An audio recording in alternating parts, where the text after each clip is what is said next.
안녕하십니까. 양요리 수사원 양유열입니다. 2026년 경찰청 형사법 능력평가 수사경과 시험 대비 수사 단계별 준수사항 제2강을 진행하도록 하겠습니다. 26항부터 36항까지 있죠. 26항은 1강에 이어서 이어지는 제도죠. 간단히 살펴보도록 하겠습니다. 수사 과정에서 피의자 인권 보장 강화책으로 조사의 출석 일정을 사전 조율하는 겁니다. 즉 대상자의 직업, 주거, 사건 내용, 조사 준비 기간을 종합적으로 고려해서 그 직업에 방해되지, 생계에 방해되지 않게끔 조정을 하고, 그리고 변호인이 있는 경우는 변호인과 조사 일정을 협의해라는 겁니다. 우리가 서면 이외의 방법으로 출석을 요구하는 경우, 즉 기타 상당한 방법으로 출석 요구를 할 수 있고 전화, 우편, 이메일 등으로 할 수 있죠. 그런 경우도 피의 사실, 요지 등 취지를 설명하고, 그리고 일정을 협의해서 문자 메시지 전송하는 방법을 취하면 될 것 같습니다. 사건 종결 전, 즉 자신한테 유리한 내용은 서면으로 의견을 제출할 기회를 충분히 보장해야 된다는 겁니다. 즉 조사 완료 전에 자료 의견 제출 의사를 확인하고 그것을 종결 일정 전에 충분히 제출하도록 협의하시고, 제출 즉 종결 전에 아무런 이유 없이 제출하지 않으면 일정대로 사건 종결은 가능한 당연하겠죠. 또 우리가 압수수색 영장, 즉 영장에 의해서 압수하든 영장이 하지 않고 긴급 압수하든 의견이 다를 경우 변호인에게 그에 관한 의견의 요지를 서면으로 제출하도록 하고 그것을 기록에 편찬하시면 되겠죠. 그리고 증거자료의 신빙성에 대한 의견을 게재하고 이것도 수사부로 작성하시면 되겠죠. 조서 작성할 때는 현장에서 작성하는 게 원칙이죠. 그리고 경찰관이 문답하는 게 원칙이고요. 이건 논쟁의 소지가 없죠. 그리고 조서는 당일 조서, 즉 당일 앞서 말씀드렸죠. 본인이 작성하는 것은 당일날 정보공개 청구하면은 주시고 공휴일에 끼었을 경우에는 담당 부서가 없기 때문에 공휴일 이외에 바로 신속하게 해주겠다라고 조치를 해주시면 될 것 같습니다. 우리가 사건이 종결되면은 피의자 고소인들한테는 뭐죠? 종결된 날짜부터 7일 이내에 서면으로 통지해야 되겠죠. 그리고 임의 제출을 할 때는 임의성이 입증돼야 되고, 임의성은 뭐죠? 그 임의 제출의 법적인 의미와 효과를 알고 있어야 되고, 그리고 수사기관이 기망강요, 협박이 없어야 되는 게 입증돼야 되겠죠. 그리고 부당한 자백 유도는 당연히 금지되겠죠. 너 지금 이거 시인 안 하면 먼지털이로 탈탈 털어버릴 거야. 이거 안 된다는 겁니다. 먼지털이 수사는 금지한다는 심리적 압박이 되기 때문에 그렇죠. 그리고 미성년자를 조사할 때는 신뢰 관계인을 조사, 즉 동석해서 조사에 임할 수 있다는 고지하고, 본인의 희망 여부에 따라서 직권, 우리 수사관이 스스로 결정하든지 또는 신청에 의해서 하든지 그렇게 하시면 되고 하시면 될 것 같습니다. 그리고 예외적인 경우에는 신뢰 관계인이 피의자한테 불리해 또 수사에 특별한 지장이 있는 경우, 즉 수사상 기밀이 누설되거나 또는 조사에 방해되는 경우는 동속 제한 기능이 가능하다는 것, 이 내용이 있겠죠. 심의에서 앞서 계속 말씀드렸던 내용인 것 같습니다. 이 앞 시간에도 심의와 조사는 22시부터 06시까지 원칙론적으로는 예외적이죠. 근데 이 사람은 체포해버렸어. 체포해서 구속영장 신청해. 근데 우리 심야 조사를 안 할 수는 없죠. 그럼 예외 기준 경우는 이제 48시간 이내요. 경찰은 36시간 이내죠. 구속영장을 신청한 경우는 불가피하게 우리가 심야 조사를 할 수밖에 없고, 공소시가 내일 모레야 이런 거 임박한 사건 같은 경우는 심야 조사를 할 수밖에 없죠. 그리고 피의자 사건 관계인이 출국해 또는 입원해 원거리에서 직업 등 사유로 재출석이 불가한 경우가 있어요. 이런 경우는 심야 조사를 그 사람이 요청하고, 그리고 변호인이 심야에서 동하지 않는 의사를 명시하면 안 되겠죠. 당연히 해당 사항 상당한 이유가 있다고 인정되는 경우에는 심야 조사가 가능하고, 대신 뭐죠? 인권보호 책임자의 허가를 받아야 된다는 거죠. 그리고 심야 조사를 하는 경우 예의 없이 그 취지를 조서에 기재해야 되겠죠. 그걸 말씀드린 겁니다. 변호인이 심야 조사에 동하지 않는다는 의사를 명확히 밝히면 그건 당연히 안 되죠. 안 되겠죠. 그리고 인권보호 책임자의 사전 허가를 서면으로 받아야 되겠죠. 주간은 청문감사관이나 해당 부서장님이고, 형사과정 수사과정이 되겠죠. 야간은 상황관리관이 되고, 정불가피하게 안 된다 그러면 수사팀장님도 지정이 가능하다 라는 겁니다. 긴급한 경우에는 먼저 선보고하고 후에 서류 작성도 가능하겠죠. 이 원칙이 있다는 부분을 알고 계시면 될 것 같습니다. 또 보시죠. 기히 다른 강좌에서 설명드렸던 것 같이 우리가 조사 시간은 총 조사 시간이 12시간이고 밥 먹었어, 화장실 갔어, 휴식했어, 잠시 쉬었다 합시다. 이게 실제로 내가 피의자를 조사하는 시간 8시간입니다. 이 시간을 초과할 수 없다는 거죠. 그런데 총 12시간은 예외 기준이 있을 수가 있죠. 왜? 열람하는 시간이 있을 거 아니에요.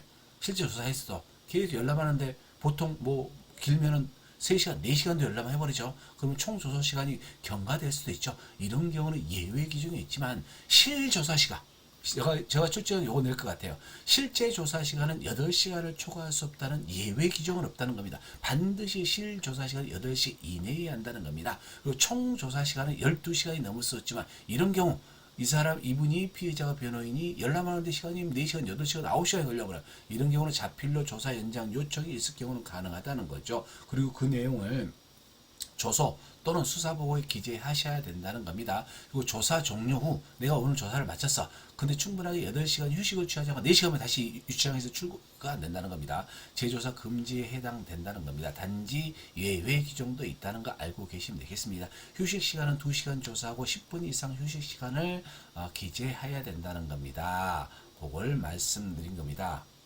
그리고 휴식 시간을 줬어. 근데 대상자 2절 거절하고 당연히 거절하고 나는 계속 쉬는 거 귀찮아. 빨리 마치고 빨리 가겠습니다. 그러면 그 취지를 조서 또는 수사보고에 작성하시면 되겠죠. 그리고 휴식 시간 부여는 2시간 대상자 요청이 있는 경우 또 그때그때 사정 봐서 조사하면 되죠. 건강 상태나 기타 등등 고려해서 하시면 되겠죠.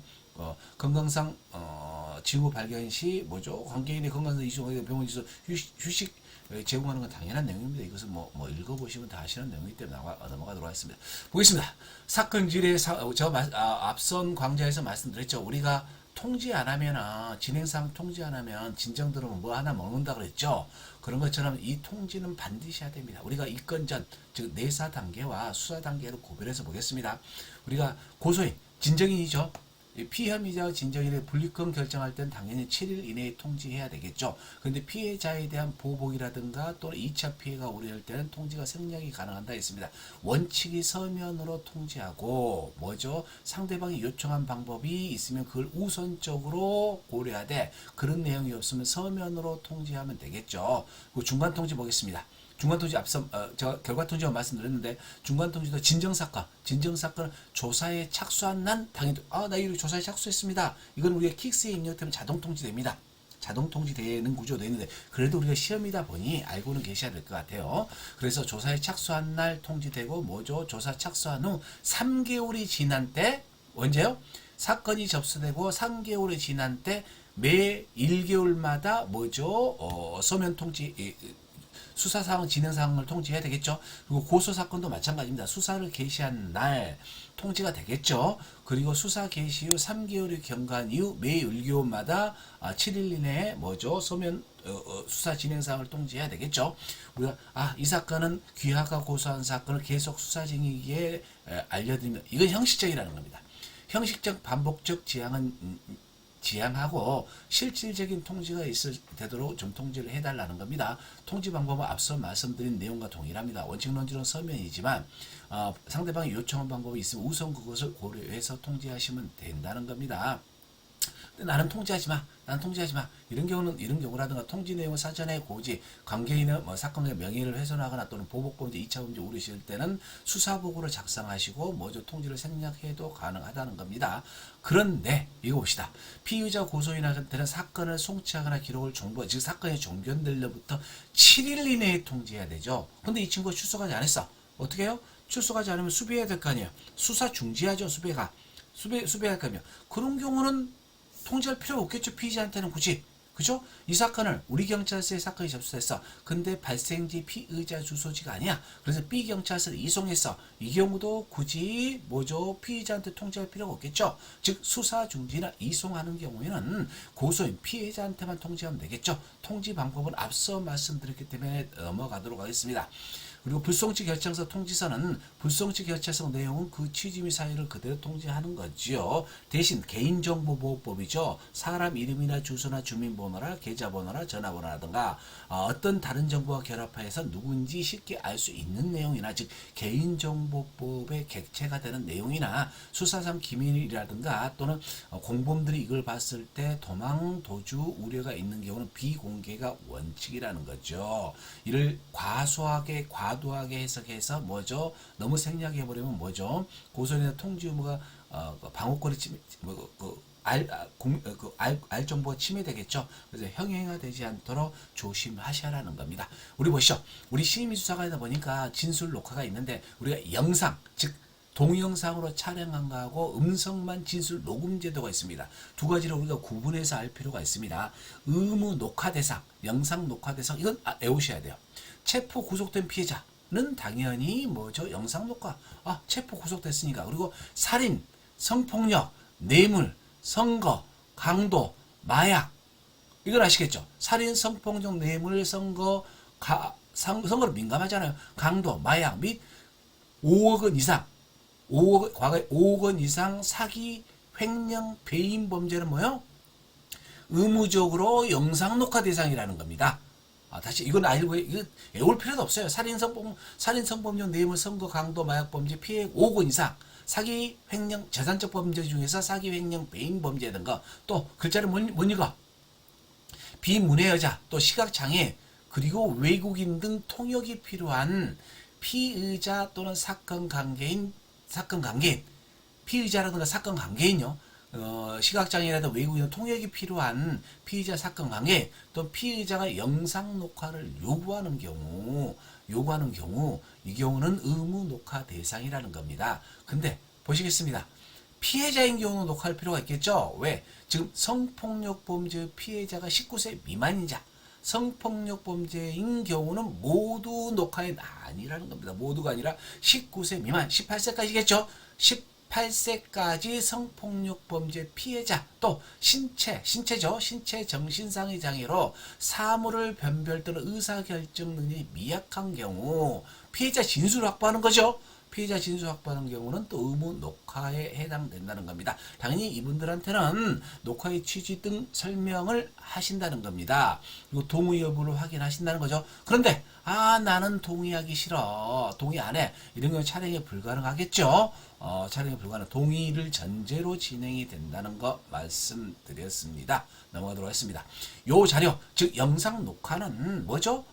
요거 외우셔야 돼요. 요거 피고인이 아닌, 즉 이 사람들이 피고인이 아닌 자가 작성한 진술서죠. 그 진술의 진정 성립을 입증하기 위한 자료입니다. 왜? 피해자인데 또 또 피해자인데 법정 가서 또 출석하기가 뭐 하잖아요. 그래서 이걸 보고 나서 대체하겠다는 취지인 것 같죠. 그래서 진정의 성립을 증명하기 위한 거죠. 또 진술인의 기억을 환기한 두 가지 목적으로 활용된다는 겁니다. 영상 녹화 파일도 해시값을 생성해서 해시값 아시죠? 우리 사람은 지문이나 DNA로 식별이 가능하지만 전자정보도 뭐죠? 고유한 식별이 가능하다. 16진시에서 MD5 샤원 샤 256 프로그램에 의해서 16진시에 식별이 가능하다. 그게 해시값이죠. 해시값에 의해서 식별이 가능하도록 한다. 뭘 말씀드린 겁니다. 수사번호, 수사기록, 목차와 진술 녹음입니다. 이 녹음이죠, 녹음. 음성만 녹음하는 겁니다. 실제로 영상 녹화를 실시한 사건을 제외한 나머지 사건의 경우 피의자, 고소인 등 조사 대상자가 진술 녹음에 동의한 경우는 진술 녹음이 가능한데 이것은 진정의 성립은 아니라는 겁니다. 인권 침해를 예방하자, 진술자의 기억을 환기하자, 그리고 본인이 진술한 대로 조서에 기여되어 있는지 확인한 용도로만 사용하는 거지 그 이외의 용도로 사용하는, 시험 문제 같으면 진술 녹음도 뭐죠? 피고인이 아닌 자의 진술을 기재한 조서의 실질적 증정 성립을 증명하는 데 사용한다. 이건 아니겠죠. 진술 녹음은 거기에 해당하지 않는다. 꼭 유념해서 알고 계시. 시험 문제 알고 요거 배웠습니다. 여기서 요거하고 요거. 의무 녹화 대상, 피해자는 뭐죠? 19세 미만 성폭력 범죄 피해자고 신체 정신상 장애로 사물 변별 의사 능력이 미약한 경우는 그 사람의 동의를 받아서 가능하다. 그걸 말씀드린 겁니다. 뭐가 들어왔습니다. 그리고 진술 녹음 파일은 검찰에 송치하지 않고 우리 경찰청 서버에 보관되고 3년이 경과되면 자동 삭제된다는 거죠.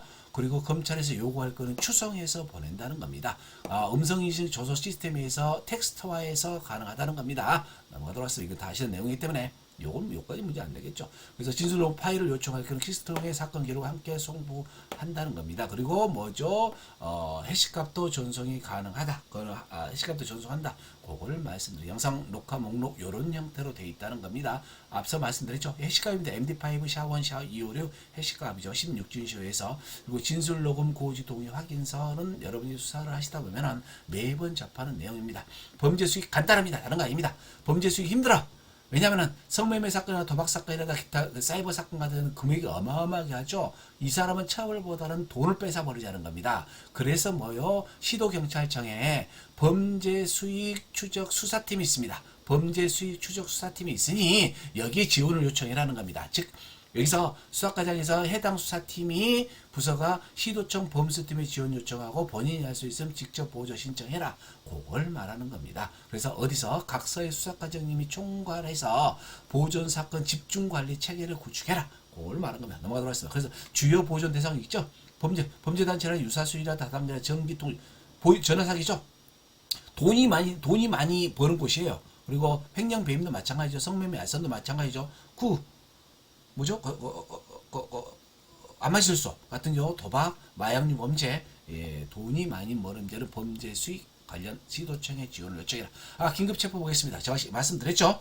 우리 형사소송법에서 좀 심하게 말하면 사법경찰리가 할 수 있는 건 아주 없습니다. 제한적입니다.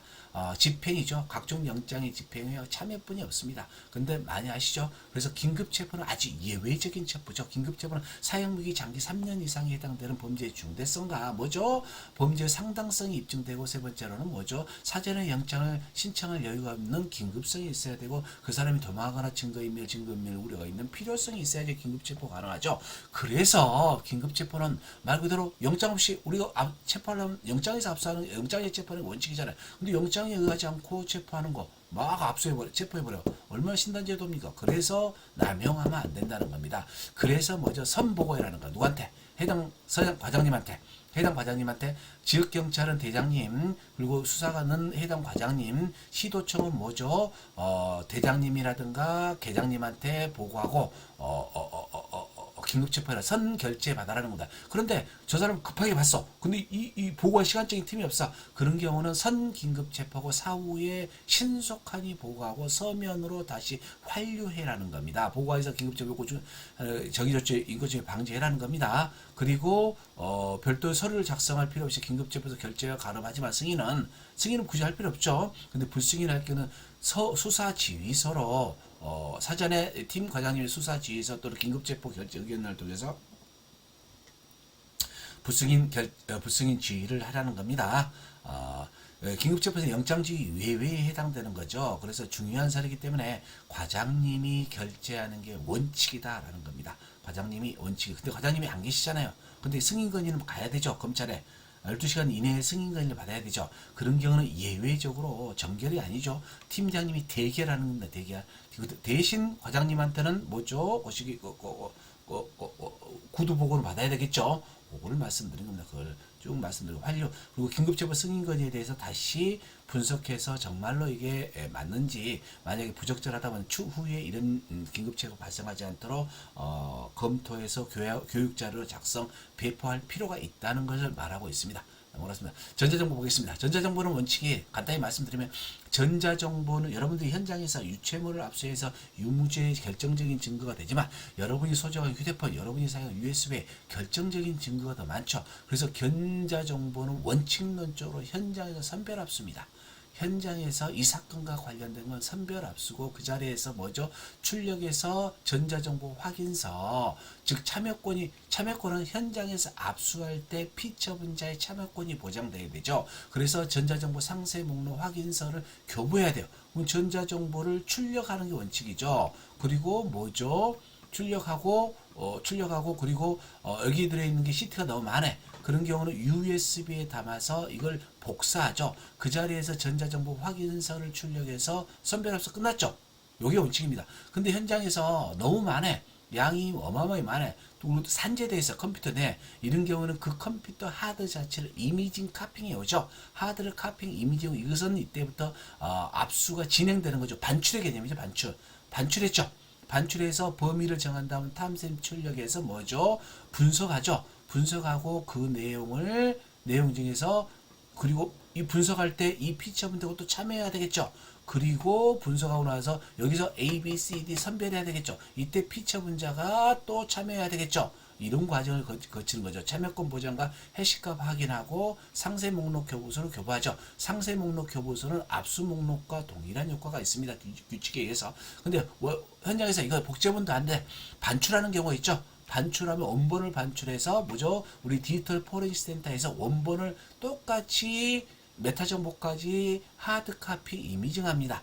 또는 범위 이 자체에서 범위를 한정해서 출력하죠. 원본에서 하거나 또는 복제해서 하죠. 그리고 이 자리에서 또 피처 분자가 참여해야 되겠죠. 본인이 포기한다면 상관없겠지만 그래서 참여권 보장과 이 들어있는 원본과 여기에서 복제한 출력은 사본이 일치하다는 해시값으로 화철하고 참여권을 고지해야 된다. 그 말입니다. 이게 전부 다 동일성, 무결성 그걸 말하는 겁니다. 참여권. 참여권은 현장에서 반출할 때도 참여권, 분석할 때도 참여권, 그리고 디지털 포렌식 센터에서 이것을 분석해서 우리한테 주죠. 그럼 이걸 선별할 때 디지털 포렌식 때 여기 있는 거 다 분석해 오죠. 우리가 키워드 준 거. 그럼 이 사건과 관련된 걸 선별할 때 A, B, C, D, F, G에서 A, B만 선별해. 이때도 참여권이 있어야 된다는 겁니다. 이 참여권 그걸 각각의 참여권이 있어야 된다. 그걸 말씀드리면 넘어가도록 하겠습니다. 그리고 뭐죠?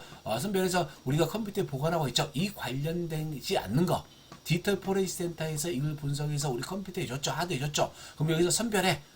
피처 분자 참여한 상태에서 선별했죠. 그리고 선별한 것을 우리가 송치할 거 아니에요. 그럼 나머지 죠. 이거 폐기한다는 겁니다. 폐기해야 되겠죠. 또 우리가 이걸 복사해서 사무실 갖고 있다. 이거 폐기해야 된다. 이렇게 말입니다. 폐기해야 된다. 삭제 폐기해야 된다. 라는 것을 말씀드린 겁니다.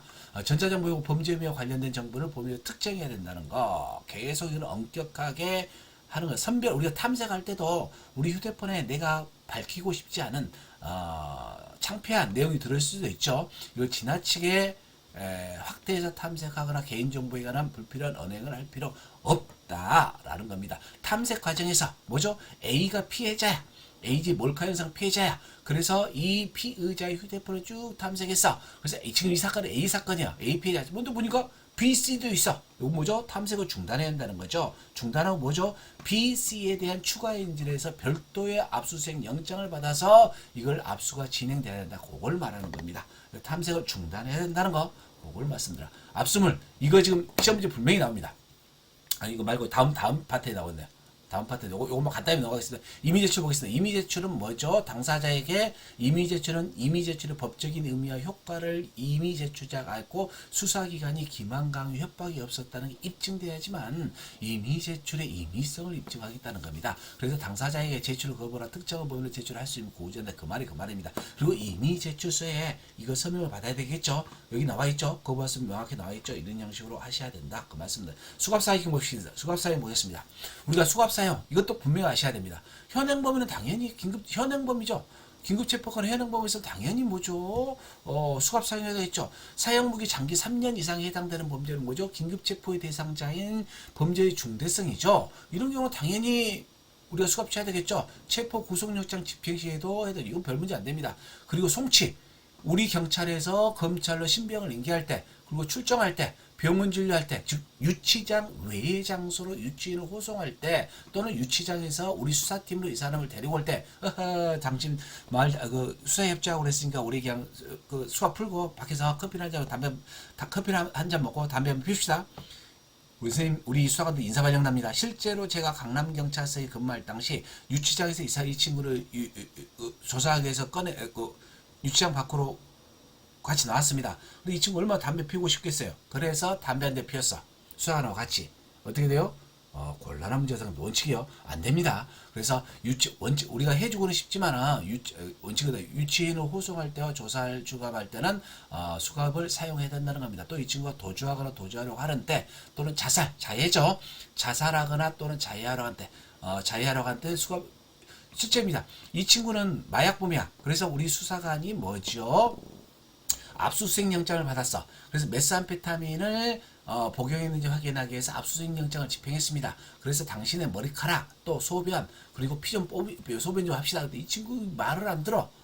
3시간 동안 설득해서 말을 안 들어요. 그래서 어쨌죠. 수갑과 우통도 보세요. 수갑과 포승치로 치웠어요. 그리고 이 친구를 병원에 데려가서 의료 지식이 있는 의사로 하여금 뭐죠? 소변, 머리털, 체열 다 했습니다. 어떻게 죠? 압수수색 영장이죠. 이때 이게 문제가 됐죠. 우리 형사소송법 120조 1항에서는 필요한 처분을 할 수 있다고 규정되어 있고 뭐죠? 뭐 이 친구는 그 당시에 수갑과 포승치를 취했던 것을 이 사람이 자해를 했어요. 자해를 했기 때문에 자살 자해를 하는 때는 그래서 수갑을 취했습니다. 그리고 우리 수사관이 머리도 확 뽑아버리고 소변 본 게 아니고 의료 지식이 있는 의사로 하여금 그 조치를 취했죠. 필요한 처분을 했죠. 이것은 필요한 처분에 해당된다고 해서 증거 능력을 인정해 줬습니다. 여러분 좀 이해하기 편하게끔 해서 판례 사례를 한번 말씀드렸습니다. 또 다른 사람의 위해를 가거나 하려고 할 때, 또 위로우로 경찰관의 업무를 방해하러 간 때, 또 유치장도 막 부시어버려, 날라차게 해버려, 막 다 뽀개버려. 이건 안 되겠죠. 당연히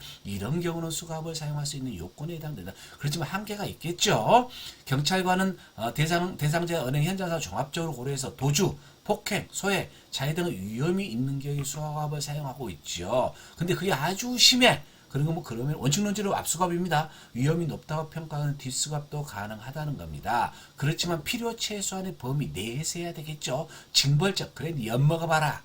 네 한번 당해봐. 꽉 조여버려. 그거 안 된다는 겁니다. 그래서 사유가 소멸되면 즉시 해제해야 되겠죠. 그리고 뒷수갑, 왜냐면 뒷수갑을 채우게 되면 앞수갑은 그래도 사람의 균형을 유지하는데 뒷수갑을 채우면 걸어갈 때 균형 유지가 안 돼. 그래서 넘어져서 상의를 입을 개연성이 있죠. 그렇기 때문에 뒷수갑을 채워서 이동할 때는 우리 수사관이 양쪽에서 팔짱을 끼고 이동함으로써 상의를 입지 않는, 즉 안전사고가 발생하지 않도록 조치를 취하라는 겁니다. 그리고 대상자를 호송 시에는 인권 침해가 되기 때문에 뭐죠? 수갑 가리개를 통해서 수갑 찬 모습을 제3자가 볼 수 없도록, 특히 언론이 볼 수 없도록 조치하 그것이 없어. 그럼 뭐죠? 이걸 가릴 수 있는 걸 하면 되겠죠. 없을 경우는 가릴 수 있는 수건이나 옷이라든가 기타 등등 사용으로 가리면 되겠다는 거죠. 근데 급박한 경우나 피체비자 거부 또는 임의로 제거하는 경우는 어쩌 내가 해놨어. 근데 그 사람이 이걸 없애버렸어. 해놔 또 없애버렸어. 그 수갑을 또 이건 어쩔 수 없다는 거죠. 그 다음에 수갑 채우는 과정에서 부득이하게 피체비자 상처를 입는 경우가 있거든요. 하면은 그런 경우는 즉시 신속하게 내가 치료를 해줍니다. 119 때 불러서 치료해서 그 내용을 수사보고로 작성하시면 되겠죠. 여러분들 의외로 현장에서 일하시다 보면은 이런 경우가 종종 발생하기 때문에 꼭 하셔야 됩니다. 그리고 수갑을 통상적으로 사용할 때는 이 기록을 수사보고에 작성해 주시면 되겠죠. 그리고 수갑 사용할 때는 너무 꼬맹이, 곤란하죠. 임산부, 곤란하겠죠. 그래서 수갑 사용과 사람의 생명, 신체에 중대한 침해가 발생할 경우 또는 범인의 주치자 정신적 자살기를 방지하기 수갑을 사용 즉시 소속기관장에게 보고해야 되겠죠. 보고가 생명입니다. 여러분들 하실 때 수사팀장한테도 보고가 생명입니다. 혼자 하면요. 본인이 책임지는 겁니다. 보고하면 그걸로 본인의 책임이 약간은 자유로울 수 있습니다. 대상자의 움직임으로 수갑이 조이거나 일부러 조이는 하는 경우는 우리 잠금장치 사용이라는 겁니다. 잠금장치 사용은 본인이 막 한 거예요. 못 만지게. 그건 어쩔 수 없죠. 앞서 말씀드렸죠. 이 사람이 신체적 장애라든가 질병이나 신체 상태로 해서 수갑을 채우는 게 불합리하다고 판단한 경우는 수갑 안 하셔도 됩니다.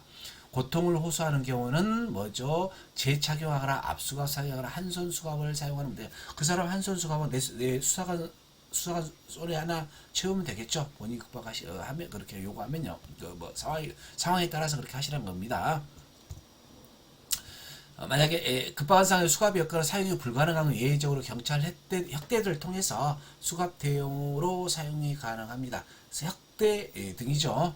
보겠습니다. 또 피의자 검거 호송 시 사무실 대기시입니다. 현장에서 피의자를 검거 호송 사무실에 대기한 경우 피의자 행동이나 현장 상황, 체중 등을 종합적으로 고려해 수갑을 사용한 계속 강조하고 있죠. 자살, 자해, 도주, 유해, 손괴가 우려된 경우 또는 공무집행을 방해하거나 저항하는 경우 살인, 강도, 마약, 강력범죄를 범하거나 범하고 의사하는 경우 중환처벌이 예상되는 경우는 앞수갑이 원칙이긴 하지만 이런 경우는 앞에 뒷수갑도 가능하다가 있죠. 예외적인 경우에 뒷수갑도 가능하다가 말씀드렸죠. 뒷수갑도 가능하다. 뒷수갑 사용한 경우라도 필요성이 없어졌어. 그러면 즉시 뒷수갑에서 풀어라 이 말이죠. 대상자 이 경우라도 대상자의 장애라든가 질병 병환으로 디귿수갑 사용이 불가능한 경우 당연히 압수갑 사용하면 되겠죠. 앞서 말씀드렸고요. 마지막 분 넘어가겠습니다. 앞서 말씀드렸고요. 디스크바 채울 때 안전사고 예방하게 해야 되고요. 필요시 우리가 차량 내에 이 사람을 태우거나 사무실에서 있을 때 필요시에는 차량 내 피의자 한 손에 그리고 의자에 또는 문고리에 걸어서 할 수가 있다. 그걸 말씀드립니다. 그럼 피의자 조사 때 우리가 공판 단계에서 법정에서 피의자가 수갑차나요? 안 차죠? 그런 것처럼 조사할 때는 원칙론적으로 수갑 포승죄를 해제해야 됩니다. 우리 이걸 제가 실제로 서초소에 근무할 때 우리 직원이 수갑을 수배자야. 우리가 수배가 정말로 구속영장을 청구할 만큼 중한 범죄다. 대부분 출석하지 않아서 수배되는 거가 대부분입니다. 근데 그 친구를 수갑 채우고 조사해. 그래서 제가 야 이것은 곤란하다. 이건 수갑 채울 규정에 해당되지 않는다. 풀어라고 기분 나빠하더라고. 그것은요 기분 나빠할 게 아니라 본인을 보호해 준 거예요. 만약에 그 사람이 그 담당 수사관을 상대로 진정 제기하면 곤란합니다. 곤란한 부분이 있어요. 본인을 위해서 한 말입니다. 그런 부분은 요 내용이 나왔죠. 그래서 만약에 근데 사무실에서 본인이 자살하거나 또는 자해하거나 도주하거나 위해하거나 손괴우리가 큰 경우에는 가능하겠죠. 당연한 내용이죠. 그리고 그 과정을 수사 과정 확인서에 기재해 주시면 되겠죠. 화장실이 문제죠.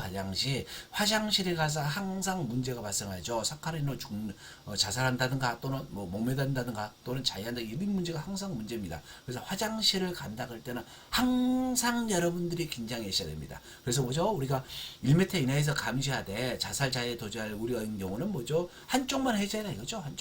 한쪽만 해제하고 내 손과 같이 잡는다는 거 아마 혁띠를 어디요? 혁띠를 딱 뒤에만 잡으면 절대 도망 못 갑니다. 아니, 도망갈 수도 있겠지만 도망갈 가능성이 낮다는 거죠. 대변 같은 것도 마찬가지죠. 창문이 없는 칼을 이용하면 되겠죠. 구조를 확인해서. 그리고 우리가 문 밖에서 하더라도 인기척을 느낄 수 있는 정도에서 감시가 필요한다는 겁니다. 그리고 화장실을 가기 전에 뭐죠? 걔가 가지고 우리는 모릅니다. 언제 갖고 있는지 몰라요. 깨진 유리 조각도 갖고 깨진 병 조각도 갖고 있을 수 있습니다. 그걸로 자해할 수도 있습니다. 그렇기 때문에 결과 책임이기 때문에 항상 만에 하나 준비하셔야 된다는 거죠. 그래서 흉기 소지 여부도 반드시 하시고 여성 같은 경우도 마찬가지 동일한 형태로 되죠.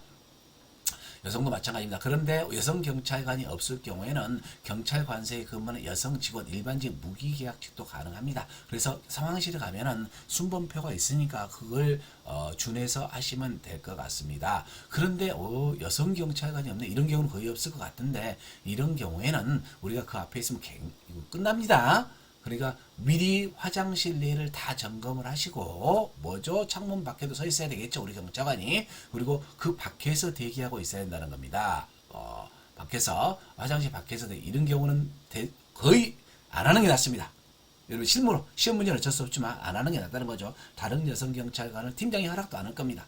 그죠? 그리고 원칙적으로 유치장 면회 접견할 때는 수갑을 사용하지 않지만 자살, 자해 도주, 다른 사람한테 유해를 갖다 압수갑 사용이 가능하겠죠. 위치인 호송시, 즉 검찰로 넘길 때 또는 출장 갈 때 또는 조사 나올 때죠.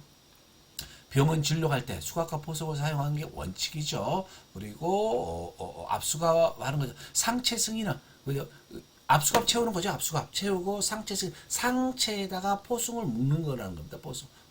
포승 묶어서 간다는 겁니다. 그런데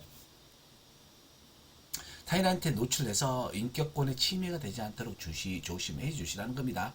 그리고 압수갑 상체 포승, 상체에서 벨트형 포승 거의 우리 사용하지 않는데 벨트형 포승도 사용이 가능하다는 겁니다.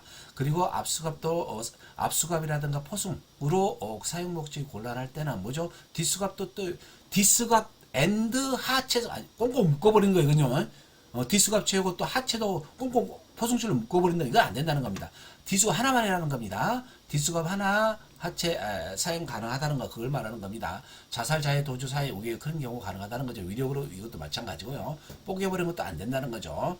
그래서 수가 근무일지에 기대하시고 유치원의 나이 건강 상태 종합교육으로 해서 하체성 밑에를 하반신 밑에를 포승줄로 묶는 것이 부적다고 판단은 즉시 사용을 중지할 수 있죠. 이거 밑에 있는 특히 디스갑도 취했어. 근데 또 밑에까지 하체까지 포승을 꽁꽁 묶어버렸어. 이거 곤란하죠. 이건 안 된다는 겁니다. 그걸 말씀드린 겁니다. 앞숨을 여러분 시험 문제 나옵니다. 왜? 작년에 계속 서울권 경찰서에서 압수물이 없어져 가지고 굉장히 곤란한 문제가 생겼죠. 또 서울 강남서에서 코인이 또 사라져서 굉장히 언론의 집중을 받았죠. 그렇기 때문에 이 파트는 반드시 나온다고 생각합니다. 그래서 장수도 많습니다. 자세히 하나 살펴보도록 하겠습니다. 우리가 압수물의 관리 주체는 통합증거물 관리자입니다. 수사지원팀의 압수물 담당이 있죠. 그리고 경찰서는 각 부의 압수물 담당이 있죠. 그리고 뭐죠? 수석과장님이 일과장님이죠. 수사 일과장님이 그 관리 책임자가 되죠. 그래서 월 1회 점검하죠. 그리고 시도청에서는 분기 1년에 4번 점검이 합니다. 아무리 강조해도 지나치지 않습니다. 그리고 압수 장소, 보관 장소는 증거물 보관실에서 보관하죠. 그리고 여러분들이 압수했는데 입고 안 하죠. 1일 내에 바로 연락 옵니다. 연락 온다는 거. 그래서 보겠습니다. 통합 증거물 관리 시스템을 구축해서 지금 관리가 되는 거죠. 여러분이 압수했어. 압수물 목록 교부서 교부했어. 즉시 뭐죠? 킥스웨어에서 압수물 등재해야 됩니다.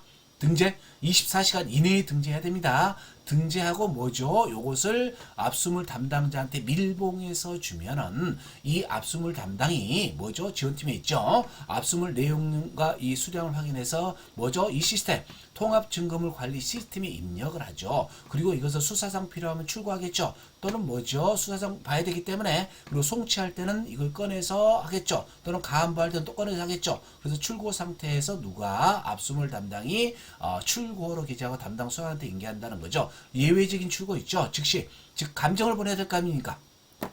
감정 보내야 될 국가세 감정 보내야 될 거 있죠. 또 송치할 거 가안부할 거 출고 즉시 오늘 내가 압수했어. 즉시라는 게 1일입니다. 1일. 내가 오늘 압수했는데 오늘 바로 감정 보내야 돼. 오늘 바로 송치하고 오늘 바로 뭐죠? 가안부해야 돼. 이런 경우는 입고 처리해야 된다는 겁니다. 국가세 감정 후 국가세 감정했어. 감정이 자체 폐기지 않는 이상 다시 반환해 줄 거 아니에요. 반환 받으면 바로 다시 입고해야 된다. 그 기본 개념입니다. 왜냐하면 여러분들 수사를 안 한 상태에서 이 말을 들으니까 헷갈려. 그래서 쭉 개략적으로 설명드렸습니다. 다시 한번 보겠습니다. 우리가 압수를 하면은 여러분들이 압수물 목록을 교부하고 편찬하죠. 그러면 킥스에 편찬이 되죠. 요것은 넘어갑시다. 왜냐하면 지금 현재 우리 전자영장이 없죠. 전자영장은 2026년 9월 28일 대법원에서 시행될 예정이라고 그랬죠. 이 경우 만약 전자영장으로 된다면 압수물 목록 교부서도 전자유품 문자 메시지로 전송이 가능하다는 거죠. 출력한 서면으로도 교부가 가능하다는 거죠. 여러분들이 압수했으면 뭐죠? 킥스에서 압수물 등재를 합니다. 등재를 하면 팀장님이 뭐죠? 승인을 하죠. 승인합니다. 등재를 반드시 언제요?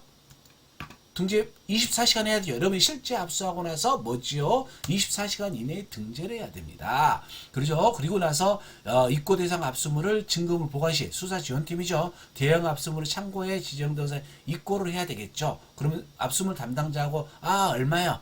몇 개요? 라고 시작했죠. 그리고 압수물은 압수물 박스라든가 압수물 봉투라든가 비닐 지퍼백에 집어넣어서 하죠. 왜? 이 압수물 비닐 좀 뭐가 있는지 알아야 되잖아. 압수물 봉투는 뭐죠? 휴대폰 같은 경우는 뭐죠? 통신이 돼버리면 안 되기 때문에 그래서 이거 통신이 안 되도록 비행기 모드로 들어가는 순간 비행기 모드로 안 하더라도 통신이 안 되게끔 하는 시스템으로 돼 있죠. 그거를 말하는 거다. 유형묘 확인해라는 겁니다. 그리고 이게 변질이 돼. 또 뭐죠? 체열을 했어. 그런 경우는 냉장고에 집어내야 되겠죠. 이런 경우는 냉장고에 적절한 장소에 집어내서 부패, 즉 압수물이 변질되지 않도록 동일성, 무결성이 유지하도록 조치를 취해라는 겁니다. 넘어가도록 하겠습니다.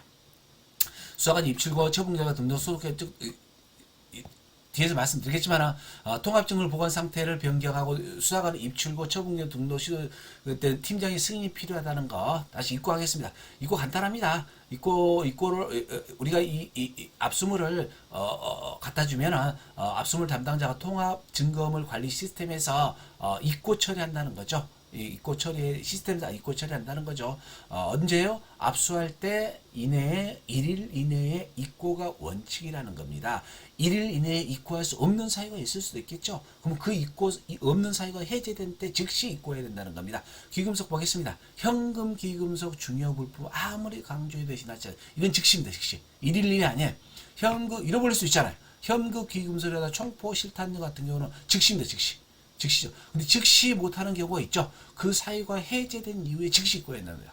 맞죠? 저 관할사 같은 경우 상급지 같은 경우 뭐죠? 인수인계가 자체가 압수한 때부터 인수인계가 뭐죠? 그렇기 때문에 즉시 인수한 즉시 입고해야 한다는 겁니다. 관리 시스템 압수물 등재 후 3일 이내에 미입고되면요. 빨간불 빡빡 뜹니다. 전화 옵니다. 담당수한테. 바로 전화. 나는 등재를 했어요. 압수물을 킥스에 등재했어. 근데 깜빡 잊고 일이 많아서 이것을 압수물 담당자한테 안 갖다 줬어. 전화 옵니다. 빨리 입고해라고. 이렇게 하고 있죠. 확인 가능하다는 겁니다.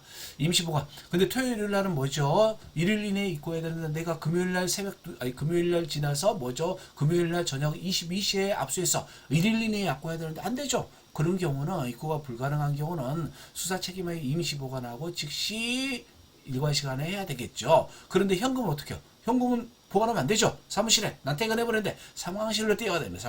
상황실로 들어가서 상황실에 금고에다 입고 해야 되겠죠. 당연한 겁니다. 압수물은 관리 편의를 위해서 바코드로 하고 바코드 시스템에서 출력 입고 한다는 거죠. 그걸 말씀드린 겁니다. 입고 안 한 즉시 처분을 압수물의 바코드가 입고 안 하고 즉시 처분하는 거 바코드를 할 필요가 없겠죠. 입고 안 하면 보겠습니다. 감정의뢰 즉시 압수 즉시 뭐죠? 감정을 해서 국가수예요. 또는 위탁 보관해서 A란 차량을 압수했어. 차량은 우리 사무실 우리 경찰서에 놔두기 불편해. 그래서 위탁 보관하는 경우가 있죠. 이런 경우는 입고 자체를 안 했죠. 입고 처리 없이 입고 안 함으로 처리하시면 되겠죠. 감정의뢰 위탁 보관이라는 것은 등치가 너무 커. 불법 오락실이야. 게임을 우리 서적에 놔둘 수가 없죠. 이런 경우는 환경단체, 환경공단에 여기서 가져가라 그러죠. 그럼 위탁 보관하는 거죠. 이게 환부 또는 환부 폐기 결정될 때까지 그런 겁니다. 그래서 입고 안 함으로 처리하면 되겠죠. 넘어가겠습니다.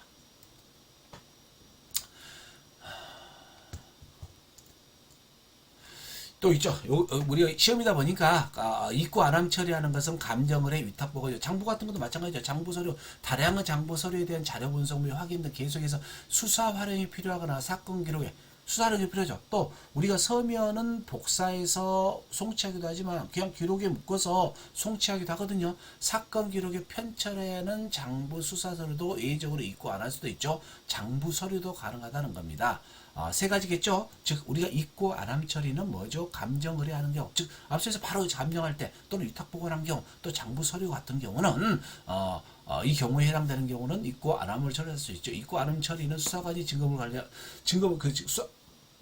증거물 관리자한테 입고 안함 하겠다고 처리 요청하면은 시스템상 입고 안함으로 처리하시면 되겠죠. 그런데 내가 수사상 필요해 또는 송치해야 돼. 그럼 출고해야 되겠죠. 입고의 보관증 압수물을 수사상 활용 또는 보관중 감정 의뢰하거나 또는 감정하겠죠. 또는 감부하겠죠. 송치하겠죠. 이때는 출고를 해야 되겠죠. 출고해야 되겠죠. 그래서 요청해서 출고를 하시면 되겠습니다.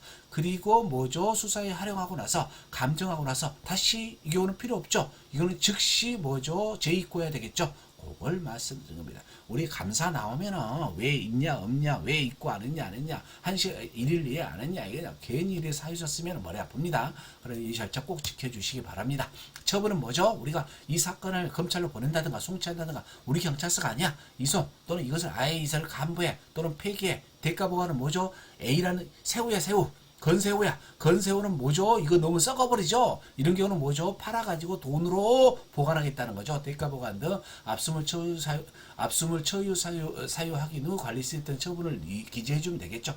그걸 말한 겁니다. 중요한 거 나왔네요. 현금 기금용 뭐죠? 이것은 뭐죠? 일일 아닙니다. 즉시입니다. 즉시 증거물 관리자한테 인계해야 되겠죠. 특수한 사정 있나 할지라도 1일 이내에 입고해야 됩니다.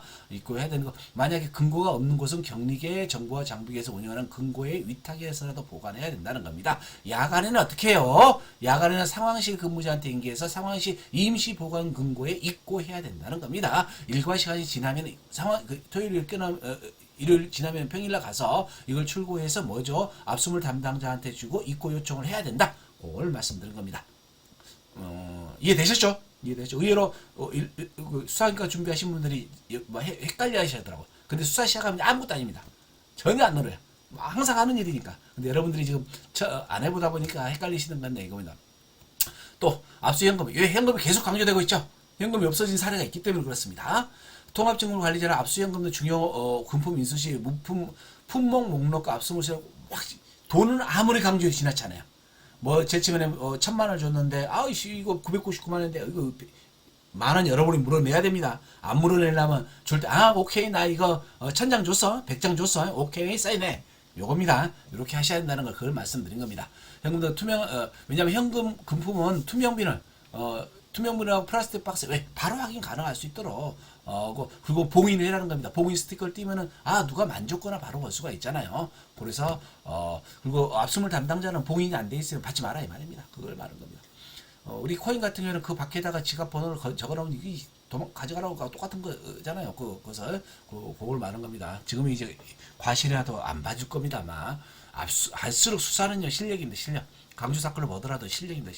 실력 아니면은 굉장히 곤란한 문제가 생겨요. 압수현금 보관 관리가 곤란한 경우 현금 압수 관리 즉 뭐냐면요 이 현금이 너무 많아 막 100억이야 100억을 어떻게 금고에 넣겠습니까? 10억이야 그런 게 곤란하겠죠. 그런 경우는 전용 계좌에 앞서 다른 강좌에서 말씀드렸죠. 압수 현금을 관리 전용 계좌에 보관해라 이 말입니다. 그런 경우는 뭐죠? 어쨌든 간에 이것은 검사의 지휘가 필요한 만큼 뭐죠? 대가보관 지휘를 받아서 전용 계좌에 보관하겠다. 현금 계좌 어쨌든 간에 대가 보관을 해서 그렇게 하시자는 겁니다. 그걸 말씀. 총기류도 마찬가지입니다.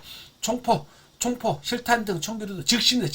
즉시 특수한 사정이 있는 경우도 최소한 1일 이내에 하셔야 된다. 그걸 말씀입니다. 토요일, 일요일도 마찬가지죠. 똑같이 임시 근거에 보관하고 즉시 입고해야 한다는 겁니다. 또 차량 오토바이 아무리 강조해도 지나치 않습니다. 이놈 친구들이 또 와서 몰래 살포시에서 보조 키로 확 가져가 버리면 없어져 버려요. 그거 어떡할 거예요? 그렇기 때문에 그렇게 안 된다는 거죠. 그래서 서재나 지하주차 등의 그래서 가급적 별도 구역을 지정해서 보관해라는 겁니다. 휠락, 바퀴를 채우는 거죠. 별도로. 휠락 등 시정 장치를 한 후 열쇠를 증거물 관리자한테 줘야 되겠죠. 오토바이 이렇게 하고 있죠. 그리고 실물이기 때문에 누가 훅 들이받고 와서 손괴되지 않도록 손상 훼손되지 않도록 철저히 관리를 해달라. 누구 책임? 수사관 책임입니다. 압수물 관리자 아니에요. 담당 수사관이 책임입니다. 담당 수사관 관리자입니다. 있고 모든 성폭력 통합 증거물은 수사지한테 통합 증거물 관리 왜 중요한 증거잖아. 중요한 증거. 그러다가 과수팀 당신들이 지키고 서 있어 아닙니다. 이건 어디가 담당 수사관이 책임입니다. 수사관을 관리합니다. 입고 입출고 의뢰하고 폐기 관리자 응급키트 증거물은 여청 수사 담당자가 반기면 이래 점검해서 폐기할 건 폐기해라는 거죠. 감정 의뢰시 앞서 말씀드렸죠. 모든 성폭력 통합 증거는 반드시 수사관이 관리 시스템에 등록 후 국가수 감정 의뢰한다는 겁니다. 그리고 즉시 감정하지 않아 증거물 보관실에 보관한 경우는 반드시 이 증거물이 오염 즉 동일성이 유지되도록 무결성이 유지되도록 냉장 보관하였다가 감정 의뢰를 신속하게 해야 되겠죠. 근데 이것이 여름철에 우편 곤란하겠죠. 직접 인편으로 갖다 주는 방법도 하나의 방법입니다. 그렇게 하셔야 됩니다. 우리가 귀찮을 때 귀찮은 방법으로 하는 것도 나를 보호하는 하나의 방법이 있습니다. 업무는 신속하게 처리할 필요가 있겠지만은 귀찮은 것을 좀 더 잔머리를 굴리다 보면 아주 낭패를 보는 경우가 있습니다.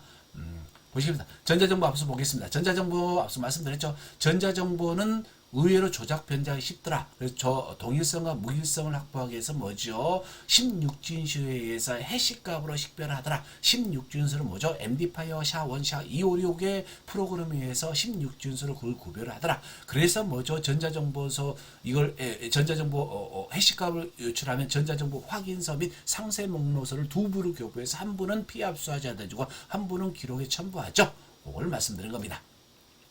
USB에 담아놓은 거죠. 그리고 이것도 마찬가지로 전자정보 매체를 압수물 봉투에 또는 디지털 증거 봉투에 넣어서 관리 시스템에 바코드 붙여서 압수물 담당자한테 주라는 겁니다. 송치할 때도 동일한 방법으로 하는 겁니다. 또 이거 선별 압수를 말하는 거고요. 지금 현재 원본 반출도 마찬가지입니다. 원본 반출 확인서하고 원본 반출했기 때문에 통합증거관리 시스템에 증거물을 임시 등록하고 바코드를 받아서 디지털 다시 출고해야 되겠죠. 그리고 디지털 분석 경찰청 각 지도 경찰청 디지털 포렌식의 분석 의뢰하죠. 그리고 나서 이걸 가져오면은 시스템 분석 의뢰 요청을 쓰시면 되겠죠. 디지털 증거 통합 우리가 이 분석 의뢰하고 전부 다 이게 디지털 증거 통합 관리 시스템으로 합니다. 통합관리 시스템으로 또 회신이 오고요. 그래서 디지털 증거 통합관리 시스템을 통해서 분석을 해오고 결과도 회신 온다. 동인 후 우리 그리고 인편으로 이 물건 있죠 안에 들어있는 거 복제본이라든가 원본 같은 경우는 여러분이 손에 딱 들고 뭐죠 시도경찰청 디지털 포렌식회에 가서 표를 확 누르면은 그 담당자가 나오고 사인 받고 기타 등등 실물을 넘겨줍니다. 그리고 다 분석이 됐다면 실물을 또 받아오죠 저희들이. 그리고 최종 그리고 나서 그 분석해온 것을 뭐죠 피처분자를 다시 우리 사무실로 불러서 분석한 것이죠. 이 사건과 관련된 거 사기 강도 살인 또는 뭐죠 사기 이거 몰카 형상과 관련된 걸 선별해서 압수한다. 그 내용을 말씀드리는 겁니다. 많죠. 이게 그만큼 압수가 중요한 겁니다. 그리고 선별 압수, 복제범위 전자, 즉 최종적으로 선별 압수했으면 우리가 보관한 것을 삭제해야 되겠죠. 송치한 것은 CD에 구워서 검찰로 보내면 되겠죠. 그걸 말씀드린 겁니다. 삭제 폐기해라 그 말입니다.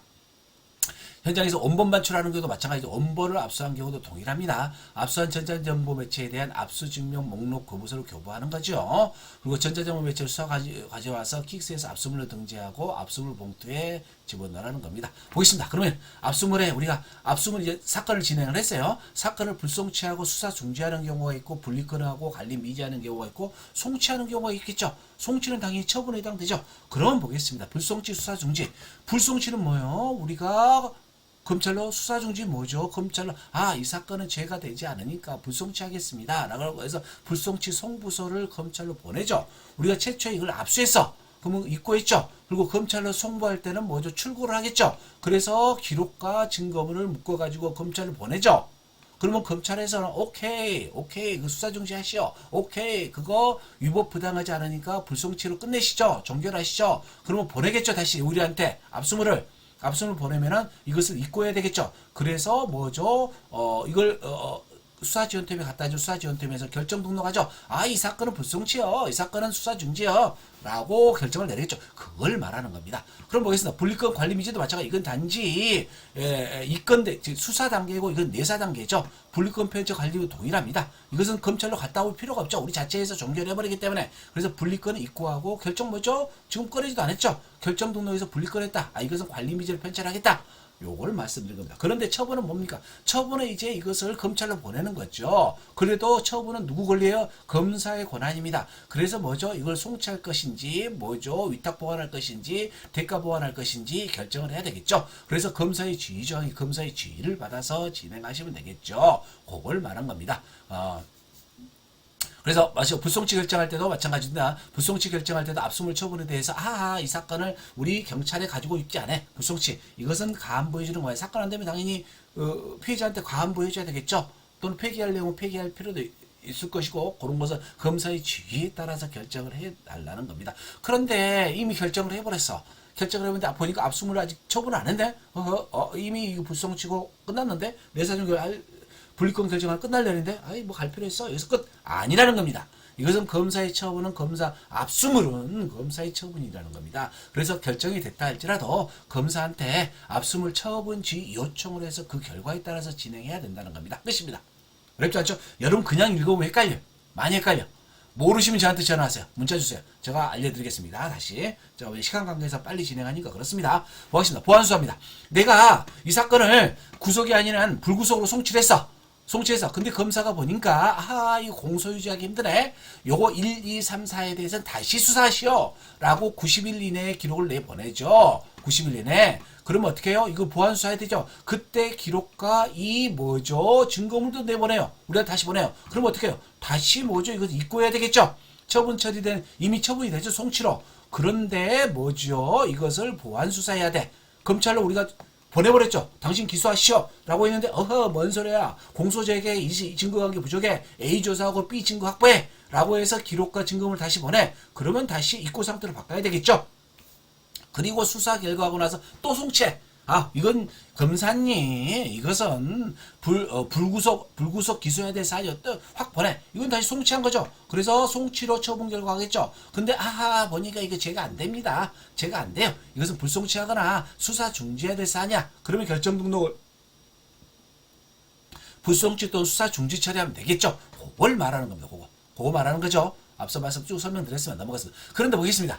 제가 서초서에서 근무해서 이 사건을 검찰로 송부를 했어요. 검찰을 송치를 했어. 그런데 불구속으로 송치했죠. 그런데 하하 검찰에서 자기가 아니면 잘라버리죠.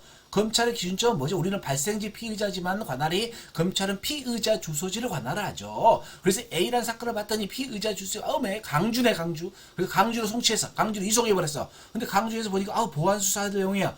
이거 서초서의 양유라는 놈이 이게 수사를 못했어. 네가 수사해. 그래서 중앙지검으로 서초 아니라는 겁니다. 그게 아니고 뭐지요? 그 강주지검의 피의자 관할 검찰 경찰서로 보안수사를 내리겠죠. 그래서 타서 보안수사, 이게 타서 보안수사라는 겁니다. 그럼 타서 보안수사는 뭐죠? 기록과 뭐죠? 압수물을 갖고 오겠죠. 다시 나한테 그런 경우가 많습니다. 지검을 관할하는 경찰서는 내가 한 사건이 아닌 검찰과 이송된 사건에 보안수사가 많이 들어옵니다. 그러면은 사건이 머리 아픕니다. 그래서 서초 어디죠? 송파 이런 데가 힘듭니다. 사건이 많아요. 이런 데가 그래서 이송되죠. 그런 경우는 뭐죠? 압수물 등재 이게 접수해서 압수물 킥스 등재가 있고 처음으로 다시 입고 시스템이 필요하겠죠. 그걸 말하는 겁니다. 이런 경우에는 검찰에서 이게 오죠. 그럼 다시 입고가 돼야 된다는 겁니다. 보겠습니다. 그리고 지금 현금이 있죠. 보안수사 이것이 현금이 압수물에서 현금이 다시 왔어. 이런 경우는 검찰에서 뭐죠? 보안수사가 있으면 담당 수사관이 뭐죠?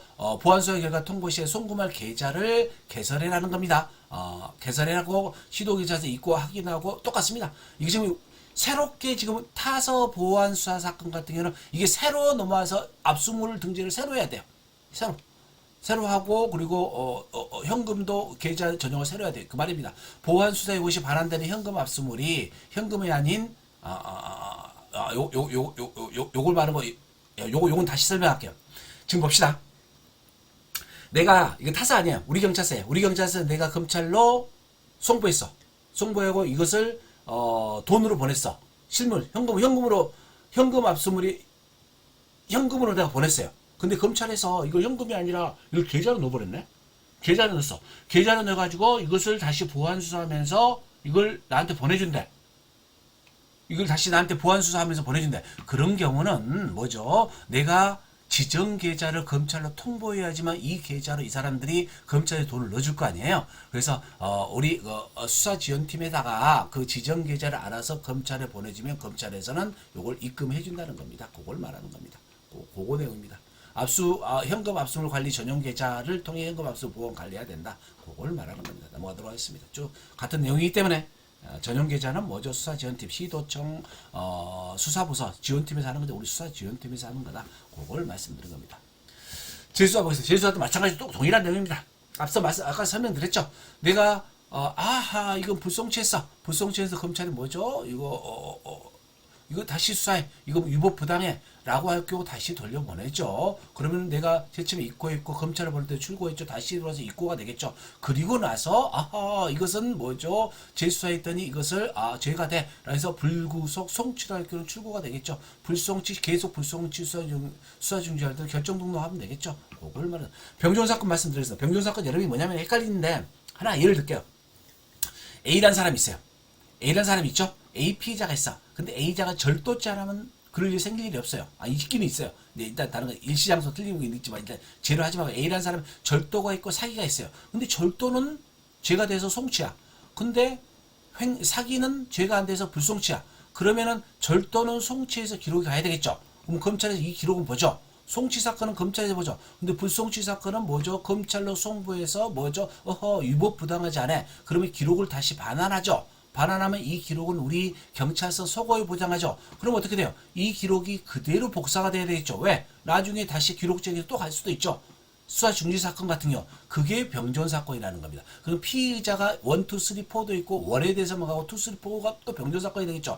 절도 사건 것도 2021년 1월 1일 사건, 2022년 4월 1일 사건, 1일 사건은 기소, 두 번째는 불기소. 이것도 병존 사건이 되겠죠. 그걸 말하는 겁니다. 병존 사건. 근데 병존 사건에서 증거물이 하나야.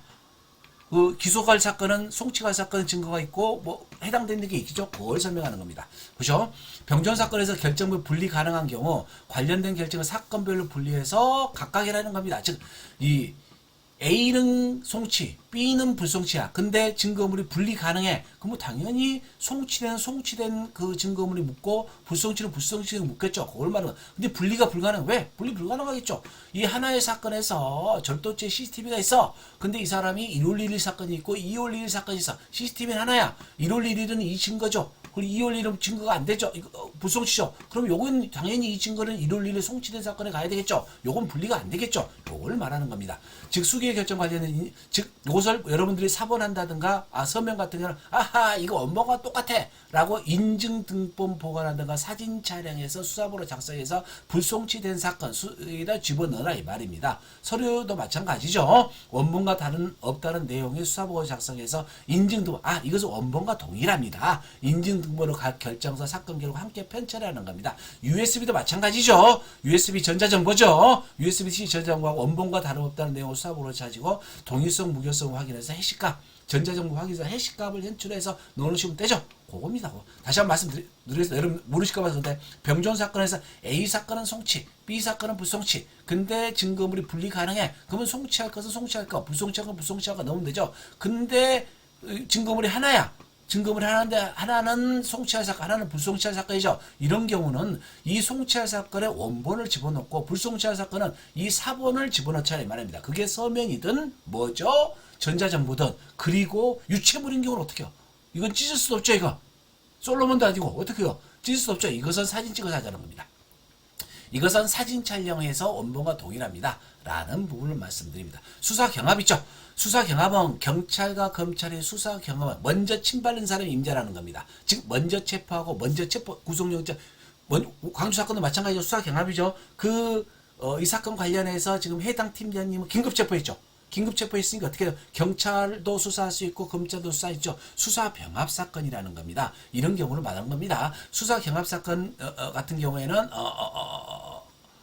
이런 게 수사 경합 사건이나 해당된다는 겁니다. 그래서 결국 우리가 수사하게 되면 검사는 서면으로 사건 송치할 수 있고 경찰과 검찰이 동일한 범죄를 수사하게 돼갖고 경찰 7일 이내에 송치해야 돼. 한데 근데 만약에 검사가 영장을 청구하기 전에 우리 경찰이 먼저 영장을 신청한 경우는 송치하지 않고 계속 수사가 가능하다. 그걸 말하는 겁니다. 아까 다 설명드렸고요. 출고를 해라 이 말입니다. 그걸 말씀드린가. 그리고 재정시장 읽어보시죠. 공소시효가 잔여 일수가 30일 이하의 사건은 고소인이 재정신청한 경우는 공소시효 30일뿐이 안 남았어요. 근데 재정신청한 경우는 검찰로부터 그 통보를 바로 검사한테 송치해야 빨리 진행해라 이 말입니다. 의뢰증거물 관리 시스템의 등록은 누가요? 담당 수사관이 관리 시스템 킥스에 등록을 한다 이 말입니다. 바코드하고 관리 증거물 관련은 증거물 관리 일반적으로 담당 수사관이 책임져라 이 말이에요.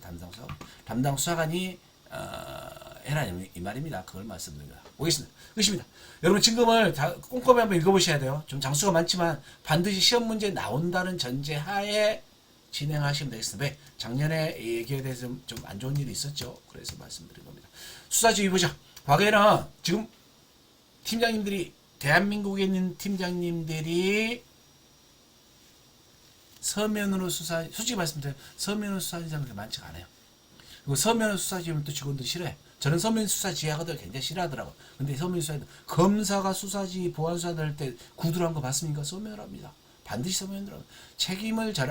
나쁜 말로 하면 책임져라는 거예요. 대신 서면 수사를 해야지만 수사의 공정을 취할 수 있다는 겁니다. 그래서 서면에 의해서 구체적으로 수사 지휘라는 것은 규정이죠. 범죄 수사 규칙에서 뭐죠? 서면으로 수사 지휘라는 겁니다. 시도경찰청장이 서장한테 수사 지휘서 서면으로 해라는 거죠. 시도경찰청장님이 서장한테 미안한테 그리고 관서 내에서도 서면으로 해라는 겁니다. 어떤 내용에 대해서 보죠. 범죄를 인지하죠. 수사를 시작하죠. 서면지휘라는 겁니다. 사람의 인신을 체포하는 거죠. 체포 구속에 관한 사항, 또 남의 물건을 뺏어오는 거죠. 압수물은 증거물과 몰수물이죠. 그렇기 때문에 사생활과 재산권을 침해할 수밖에 없죠. 영장에 의해서 압수하는 경우도 당연히 서면으로 지휘라는 겁니다. 또 통신수사도 마찬가지죠. 그리고 51조는 뭐냐면요. 여러분 법원 송치, 검찰 송치, 불송치, 수사 중지, 이송 여기에 됩니다. 이송. 처분하는 거죠. 즉 검찰 법원 성취, 검찰 성취, 불성취 그리고 수사 중지, 이송을 말하는 겁니다. 이하 결정에 관한 사항도 할 수 있으면 불송치하는데 송치할 사람인데 불송치하래. 아이 서면을 하시오. 서면을 했었어. 그겁니다. 말로 해서 안 된다는 겁니다. 청탁받고 하지 마라 이 말입니다. 쉽게 하면요. 당신이 선 지휘하면은 정확한 근거에서 해라 이 말입니다. 그걸 말하는 겁니다. 이송의 사건 이송이와 마찬가지입니다. 수사 지휘권자와 경찰서가 수사에 관한 이견이 있는 경우 명확히 지휘를 받는 경우도 서면 되죠. 우리 제가 파출소에서 1년 근무한 적 있다 했죠. 1년 근무했는데 교통사고야. 근데 CCTV로 보니까 그 차가 뒤에 따라 콱 들이받아버려요. 그러니까 이게 살인미수다. 한쪽에서 아니다. 이거 교통법이다. 서로 안 받으려 그래. 서로. 이게 대외적으로 좀 근데 자주 그 사건 분쟁이 있어. 저거 서면주의였습니다. 이 이견 있는 경우. 요것은 어떤 사이도 어떤 사이도 어느 부서로 넘겨라. 그건 내가 할 권한이죠. 그 밖에 수사가 지휘가 필요하다고 인정되는 사안이죠. 또 서내에서 하는 경우에는 뭐죠? 또 서면 지휘를 해라는 겁니다. 다시 한번 보겠습니다. 수사본부 관서 내에서도 지휘 대상이 되는 거, 요런 경우죠. 수사본부를 설치해야 되는 경우, 잠깐만요.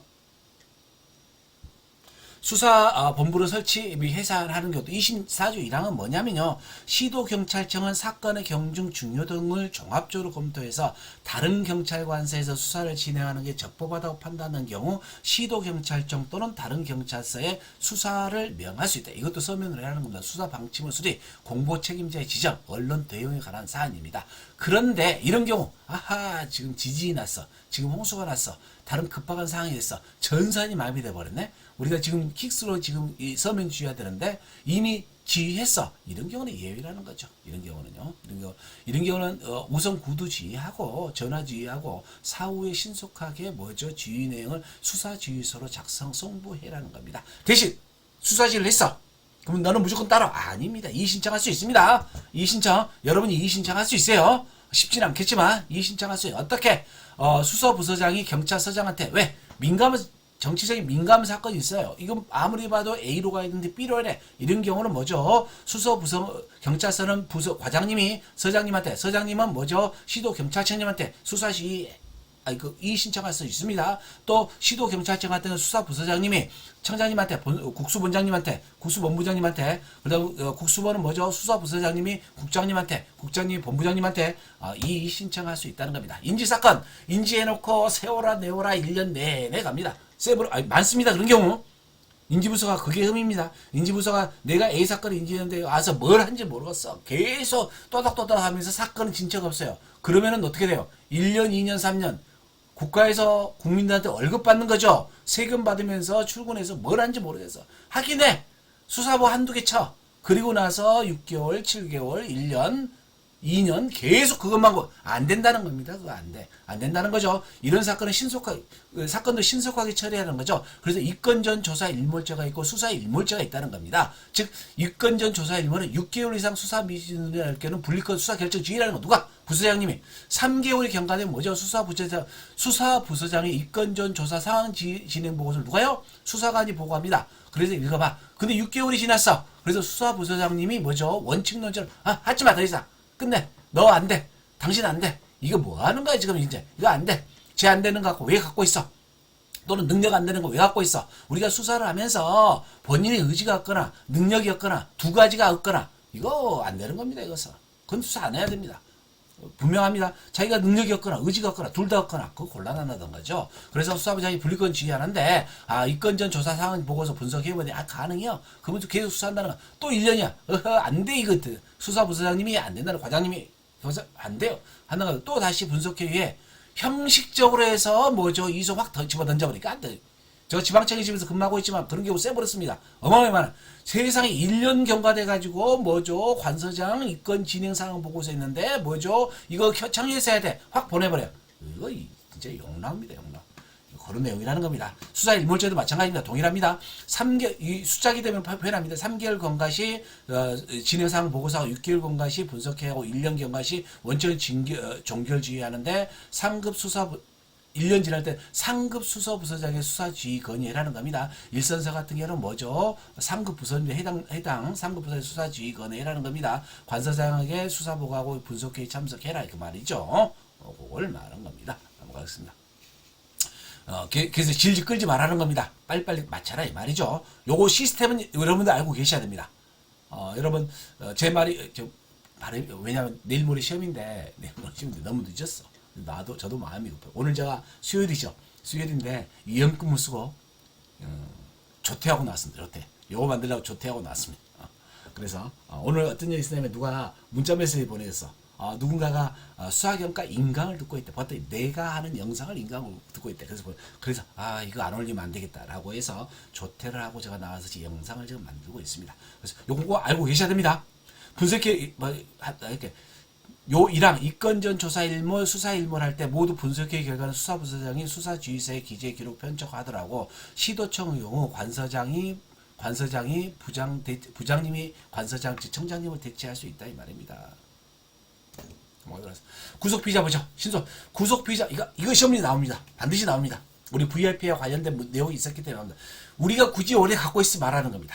왜? 구속이 되면 바로 송치해요.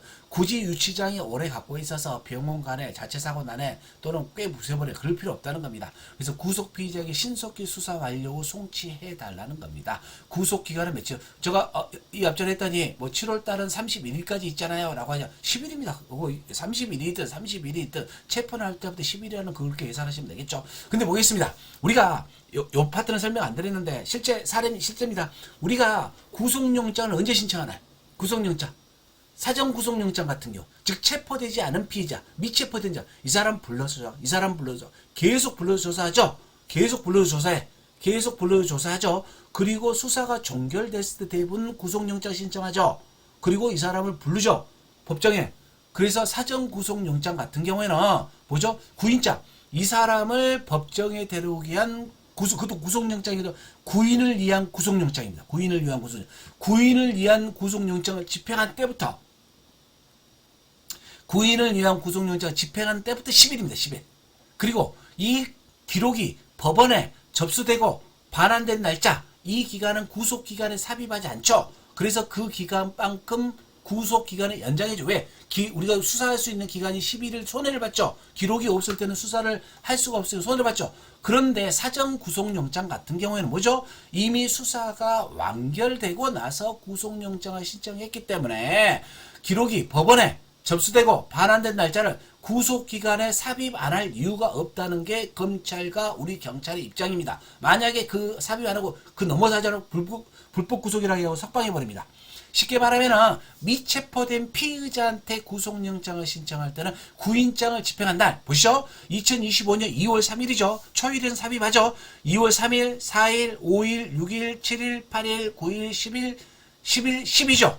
구속 만기는 9월 12일입니다. 그런데 기록이 접수되고 반환된 날짜는 구속기간에 고려하지 않는다는 겁니다. 즉 10일만 구속기간에 해당된다는 거죠. 요거 명심하십시오. 꼭 시험이 나옵니다. 시험이 나오기 때문에 저 같으면 시험 문제 낼 것 같아요. 나오죠? 그러면 체포된 피의자 보시죠. 체포된 피의자 보겠습니다. 체포된 피의자는 기록이 법원에 구속영장이 청구되고 반환된 날짜는 구속기간을 삽입하지 않죠. 우리 전 VIP 일 계산 아닙니다. 잘못된 거라겠죠. 그 예외적인 거죠. 다시 이겁니다. 이거 헷갈리시면 안 됩니다. 그래서 어떻게 되죠? 2025년 2월 3일에 체포했어요. 3, 4, 5, 6, 7, 8, 9, 10, 11, 12. 구속 만기는 12일이죠. 12일인데 지금 구속영장 청구가 접수된 게 5일이죠. 또 영장 실질 기록이 반환된 게 5일이죠. 그러면 하루죠.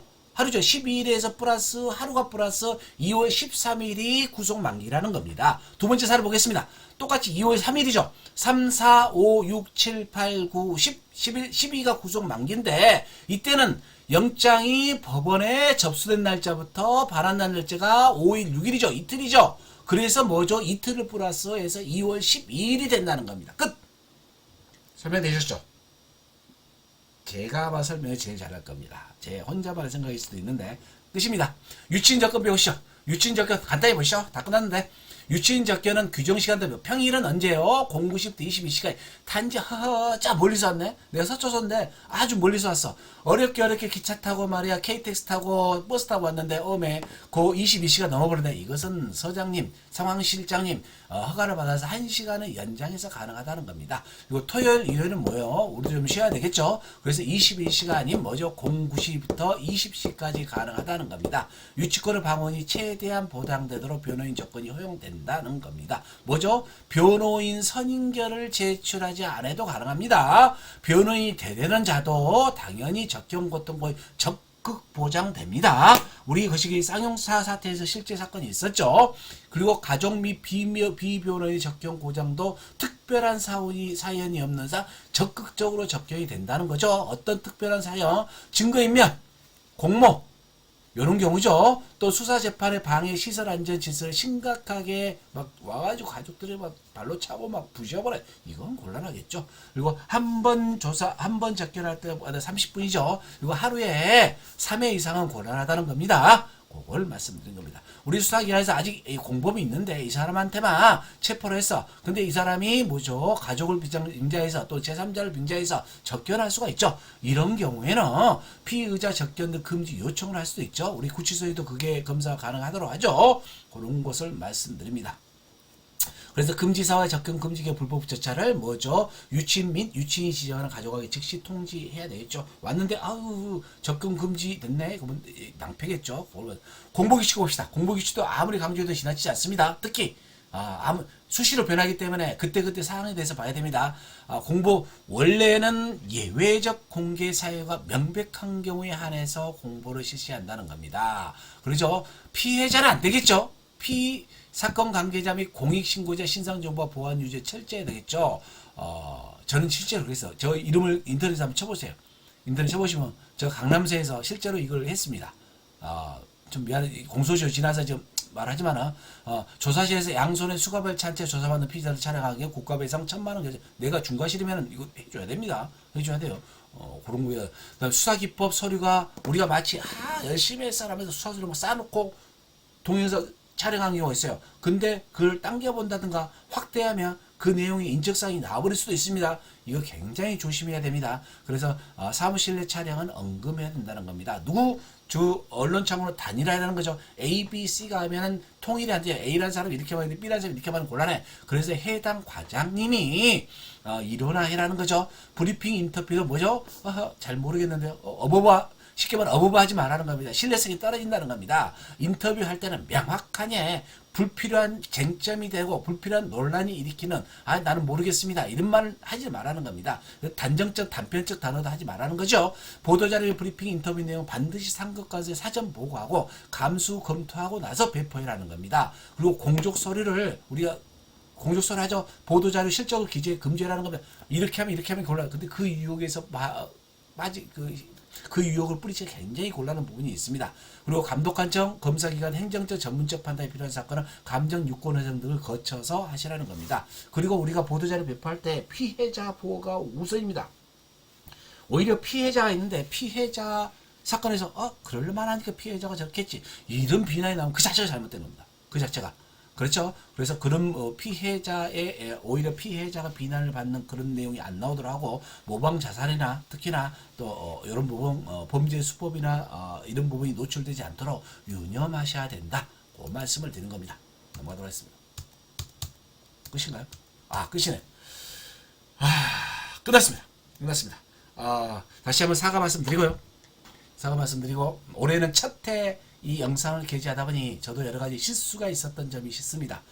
제가 강의한 영상이 여러분 시험에 조금이라도 도움이 되길 바라면서 2026년도 경찰청 형사법 능력평가 즉 수사경과 시험 동영상 강좌를 전부 다 마치도록 하겠습니다. 감사합니다.